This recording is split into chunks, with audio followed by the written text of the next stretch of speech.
Fears and phobias. Why do we have them? Where did they form? I was with a client the other day and she had this huge fear of dogs. So we went into hypnosis, I did the rapid transformational therapy, and it came down to a moment when she was 2 or 3, about 2.5, and this dog, obviously she's quite tiny, had jumped up on her and was just licking her, hadn't bitten her, but for her, in that moment, she felt very scared. And ever since then, every time she's seen a dog, it has reinforced that fear.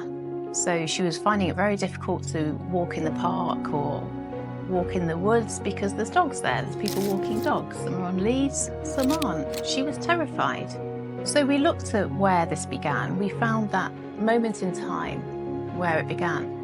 Looked at it again from an adult's perspective, not just the child's perspective, and reframed it. And I called her. It was about 21, 22 days later, I called her. I said, how are you getting on? Have you noticed anything different? Has there been a change? I always assume there is. There usually is.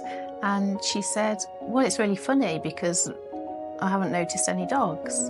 And that, to me, was perfect because our minds are wired to keep us safe. It's survival mode. We want to survive in this world. It goes back to tribal times, and our minds are wired to pick out the negatives, to pick out things that may be a threat to our survival.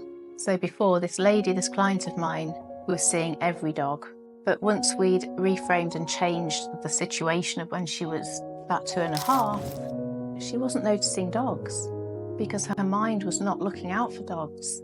And that was the amazing thing about hypnotherapy and going back in time a little bit just to change those things that we don't need anymore. We don't need to be protected from certain things. We don't live hundreds of years ago, thousands of years ago. We don't live in that world anymore. We live in a pretty safe world, but our minds will protect us. That is what they are wired to do. So yes, it's amazing when you hear stories like that. Absolutely. It's just, there's no dogs. I haven't seen any dogs. The dogs are still there.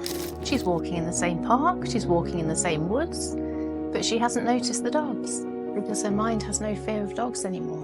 Amazing thing.